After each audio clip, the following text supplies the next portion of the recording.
Air mata menetes tak terasa, hancur raga tapi bukan jiwanya. Tak perlu kau mengerti, cukuplah miliki hati nurani. Berhentilah larut dalam duka. Ya, ada 3 langkah Zionis Yahudi melakukan reduction of Philistine people, mereduksi rakyat Palestina. 1, one shoot to kill. Ya, dibidiknya wanita-wanita hamil sehingga 1 peluru 2 mati. Yang kedua, kill the girls, bunuh para gadis. Kalau ada gadis yang kebetulan seorang diri berjalan ke kerumunan, langsung Israel datang. Kamu bawa pisau ya? Enggak, aku enggak bawa pisau. Bohong, coba buka kantong. Mana nih, lihat. Lalu dari belakang dilemparkan pisau. Tuh kan ada, jeder. Ya. 2 kali saya ke sana, 2 kali ada yang meninggal dunia. Gadis yang terakhir itu Isra Ebadi. Subhanallah, proses kasihan tuh. Ya, mending tinggalin sama teman-teman. Belum menikah kan, Kak? Baik, kok jadi kadinya itu punten. 10 suka tegang ini, ya. Baik. Luas bagian inilah Masjid Marwani.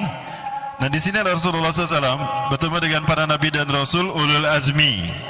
Namun sekalian, inilah masjid yang digunakan Rasulullah untuk sholat mengimami mereka. Para sekalian, Rasulullah mengimami 1400 nabi. Apa maksudnya? Rasulullah Isra Mi'raj ke Masjidil Aqsa dan mengimami mereka. Inilah kampung halamannya para nabi dan rasul. Ingat, 97% mungkin ya. Karena dari semua nabi dan rasul cuma 12 nabi yang bukan Bani Israel. Artinya sisanya kalau 12 yang bukan Bani Israel, berarti berapa tuh jumlah nabi dan rasul yang Bani Israel? Berarti 98%. Nabi dan rasul itu adalah dari Bani Israel. Jadi kampung halaman mereka ya di sini. Jadi Rasulullah hadir ke kampung halamannya para nabi dan rasul, memimpin para nabi dan rasul menjadi imam salat. Artinya reputasi perjuangan para nabi dan rasul itu dipertaruhkan oleh Rasulullah SAW. Tapi perjuangannya belum selesai. Rasulullah sudah wafat. Sekarang tugas itu jatuh di pundak kita. Artinya di pundak kita ada harapan para nabi dan rasul yang harus kita perjuangkan. Padahal kita bukan nabi dan rasul. Kita imannya tidak sekelas dengan sahabat, tapi tugas itu jatuh di tangan kita. Apa kita akan menyia-nyiakan? Tidak, para sekalian, kita yang dipilih Allah untuk melanjutkan perjuangan para nabi dan rasul, bahkan menggenapkan kesempurnaan dakwah dan jihadnya Rasulullah SAW. Berarti jihad kita kali ini, dakwah kita, tugas kita luar biasa pahalanya. Sehingga para nabi dan rasul ingin hidup di zaman kita. Cuma 1 nabi yang Allah kabulkan. Siapa? Nabi Isa alaihissalam. Saking mulianya umat yang hidup di akhir zaman. Nah, ada 1 doa yang luar biasa dari Nabi Sulaiman alaihissalam. Ya, ketika saya mampir ke makam Nabi Yunus, di sana ada seorang syekh yang menyampaikan hadis ini. Ini ada dalam hadis riwayat Imam Ibnu Majah dan Imam Ahmad. Kalau Rasulullah pernah bersabda, sesungguhnya Allah mengatakan kepada Nabi Sulaiman, "Hei Sulaiman, mintalah kepadaku 3 hal. Aku akan mengabulkannya." Yang pertama, Nabi Sulaiman meminta agar beliau diberikan kekuasaan yang belum pernah Allah berikan pada siapapun. Maka Allah memberikan kekuasaannya, sehingga Allah tundukkan untuknya apapun. Bahkan angin dan air pun tunduk pada Nabi Sulaiman. Sehingga Nabi Sulaiman bisa duduk di atas karpet sejadahnya dan terbang. Jadi tidak pakai citylink kesana kemarinya, tidak. Tapi pakai sejadah. Karena Allah memerintahkan angin tunduk pada Nabi Sulaiman. Dan Nabi Sulaiman bisa berjalan di atas air karena Allah perintahkan air tunduk pada Nabi Sulaiman. Ya. Yang kedua, Nabi Sulaiman meminta agar beliau dibimbing sehingga keputusan yang beliau keluarkan untuk umatnya sama dengan keputusan Allah. Sehingga beliau terkenal sebagai raja yang paling adil dan bijaksana. Dan yang ketiga, Nabi Sulaiman berdoa, "Ya Allah, la tada' ala ahadin alladhi yazuru masjid hada wa la yusalli fihi rak'atain illa an tahutu anhu hududubah kulluha jami'an qabla an yakhruja min hadzal masjid." Ya Allah, jangan kau biarkan seorang pun berkunjung ke masjidku ini walaupun dia hanya 2 rakaat salat di dalamnya, melainkan kau hapuskan dosa-dosanya, bersihkan dia seperti baru dilahirkan oleh ibunya sebelum kaki terakhir dia angkat keluar dari masjidku. Inilah keutamaan salat di sana. Maka Rasulullah menegaskan kepada kita, la tushaddu rihal illa ila thalathatil masajid. Jangan kamu berziarah dengan niatan ibadah kecuali pada 3 masjid ini. Jadi umroh itu bukan plus Turki, bukan plus Mesir, bukan plus Hong Kong. Mana jauhnya di Mekah Madinah ke Hong Kong? Atau Andalus, tapi plus Aqsa. Ini Rasulullah memerintahkan. Janganlah kalian berziarah dengan niatan ibadah kecuali pada 3 masjid. Masjidil Haram, Masjid Nabawi, dan Masjidil Aqsa. Kenapa demikian? 3 masjid inilah yang kalau kita fahami sejarahnya, kita akan mengetahui peta peradaban sejarah manusia. Ya, maka ketika kita mendatangi 3 masjid ini, sejarah manusia sudah kita injak lalui semuanya. Kita lalui semuanya. Dimulai dari Masjidil Haram, berakhir di Masjidil Aqsa. Masjidil Haram titik tolak kebangkitan tauhid di zaman Nabi Ibrahim. Masjid Nabawi titik tolak dakwah tauhid di zaman Nabi Muhammad. Sampai Rasulullah berdoa, ya Allah, dulu Engkau perintahkan dakwah ilallah, dakwah tauhid ini kepada Ibrahim bapakku, dan Kau berikan Mekah sebagai titik tolaknya. Hari ini tugas ini Kau berikan padaku. Berikan aku Madinah. Berkahi sok Madinah ini, berkahi satu jengkal Madinah ini, setiap jengkal Madinah ini, sebagaimana Kau berkahi Mekah untuk Ibrahim. Dan Allah mengabulkannya. Maka dari Madinah Rasulullah SAW menambahkan Islam, bahkan Islam sampai ke Geger Kalong. Oh, kan dari Rasulullah, dari Madinah. Ya, 1400 tahun berikutnya kita ada dalam kemusyrikan hari ini. Sistem Dajjal terjadi, maka harus ada dakwah tauhid ditegakkan kembali. Siapa yang Allah pilih? 3. Ahlu Syam, ya, Madinah, Al-Aqsa dan Suriah, Ashabur Yatisud, dan yang ketiga Taifah Mansurah. Mudah-mudahan Taifah Mansurah itu kita Indonesia. Amin. Baik para sekalian. Ya, ini adalah masjid di mana Rasulullah SAW menaiki batu Mi'raj. Batu Mi'raj ini sekarang sudah dibentengi dengan masjid ini. Ya, atas perintah Umar bin Khattab ketika menjadi khalifah. Beliau memerintahkan dibangun masjid, lalu disempurnakan oleh Khalifah Marwan bin Abdul Malik, sehingga masjid ini disebut Masjid Marwani juga. Bukan Masjid Marwani, Masjid Dome of the Rock. Disebut Dome of the Rock karena di dalamnya ada batu yang digunakan Rasulullah naik, itu Mi'raj. Disebut juga Qubbatu Sahra karena berkubah kuning, ini emas perang Allah. Luar biasa, sesulit apapun rakyat Palestina, itu emas gak dicokelin tuh. Nah, kebayang kalau ini berdiri di tengah-tengah Kota Bandung, beak meren emas nanya di Carokelan, Suzon. Nah, ini batu yang dinaiki Rasulullah. Kurang lebih hampir setengah dari ruangan ini ya. 1/3 dari masjid kita inilah besarnya. Karena kita bisa sholat di bawahnya dan batu ini betul-betul terapung. Ya, dan seperti ini batunya. Tuh kan katingali malolongonya di Carokelan, dibikin batu ali. Rasulullah aja bisa terbang. Kalau batu ini Ali Bapak pakai, Bapak bisa terbang. Tapi Bapak harus dalam posisi tidur. Terus pejamkan mata tuh, nah bayangkan Bapak terbang. Baik, ini yang disebut dengan Dome of the Rock atau Qubbatu Sahra.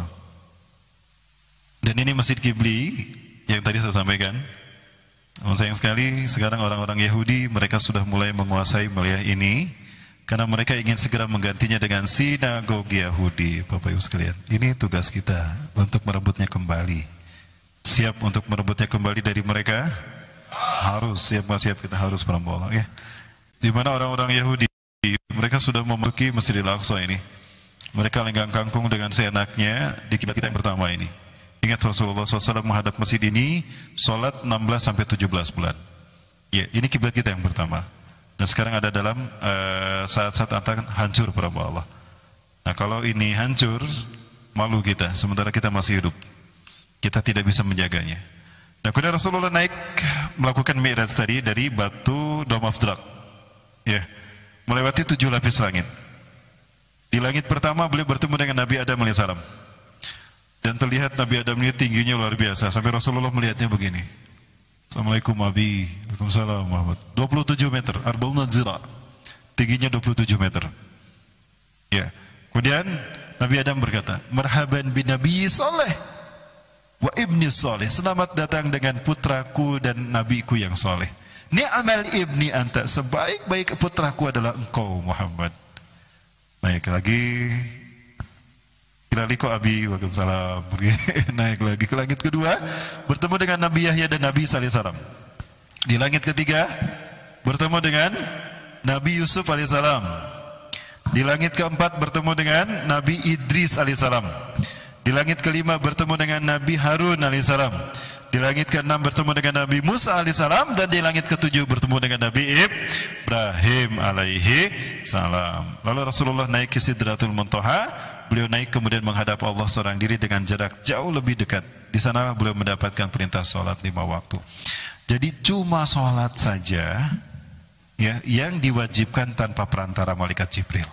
Ibadah yang lain melalui perantara malaikat Jibril, cuma sholat. Dan diwajibkan setelah Isra naik Mi'raj dari Masjidil Aqsa. Artinya apa? Masjidil Aqsa akan dibebaskan kembali oleh kaum muslimin jika kita mampu melaksanakan sholat berjamaah subuh di sana. Karena terjadinya sampai menjelang subuh. Ini isyarat kemenangan akan terjadi seperti itu. Ya, dan itu akan terjadi kalau subuh di masjid-masjid seluruh dunia selain di Al-Aqsa sudah seperti sholat Jumatnya. Ya, ukurannya itu kalau kita akan membebaskan Masjidil Aqsa, maka segera penuhi Masjidil Aqsa ini. Masjidil Aqsa, masjid-masjid kita ya, agar kita bisa hijrah ke sana. Baik, Ibu rahimakumullah. Ini pernyataan Rasulullah ketika bertemu dengan para nabi dan rasul. Sungguh telah diperlihatkan kepadaku jamaah para nabi. Adapun Musa, dia sedang berdiri salat. Dia lelaki yang tinggi kekar, seakan-akan dia termasuk suku Sanu'ah yang berbadan tegar, luar biasa. Dan ada pula Isa bin Maryam alaihissalam sedang berdiri salat. Manusia yang paling mirip dengannya adalah Urwah bin Mas'ud Ats-Tsaqafi. Ada pula Ibrahim alaihissalam sedang berdiri salat. Orang yang paling mirip dengannya adalah sahabat kalian ini. Saya lupa lagi Rasulullah menepuk siapa ya. Kemudian disuruhkanlah sholat, lantas aku mengimami mereka. Hadis riwayat Imam Muslim. Ya, ini sudah sampaikan tadi. Nah, maka kemudian selesai sholat, mendapatkan kewajiban sholat 50 waktu, turun. Dicegat sama Nabi Musa. Ya Muhammad, ma wajadta min rabbika? Apa yang kau dapatkan dari Tuhanmu Muhammad? Kataba alayya wa ala ummati 50 marat salatan fi kulli yawmin wa lailatin. Allah mewajibkan pada kau dan pada umatku sholat 50 waktu. Hah? 50 waktu Muhammad?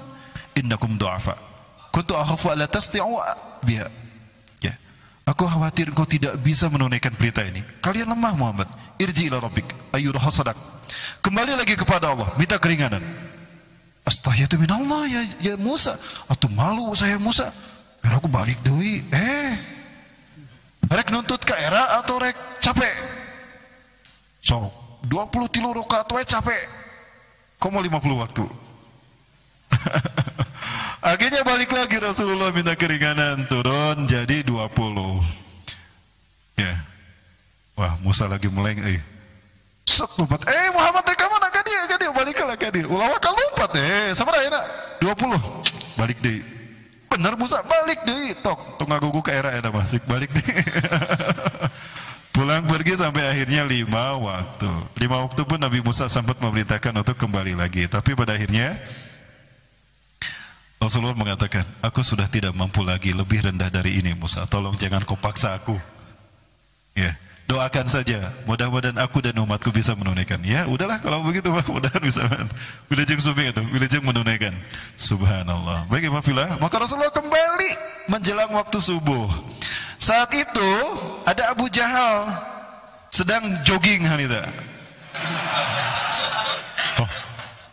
Ia sedang lari, jogging. Pas sampai di Masjidil Haram ke, aya bungkulekan hideung. Naon itu? Tara-tara tisasari ternyata Rasulullah. Tumben euy ka dingaren Muhammad aya di dia. Sebelah khair dia ibnu akhi. Selamat malam wahai. Selamat pagi wahai ponakanku. Ma balulaka sabahan tajlisu fi hadzal masjid? Ada apa kamu pagi-pagi bisa duduk di sini? Diceritakan, aku tadi malam diisrokan dan dimi'rajkan.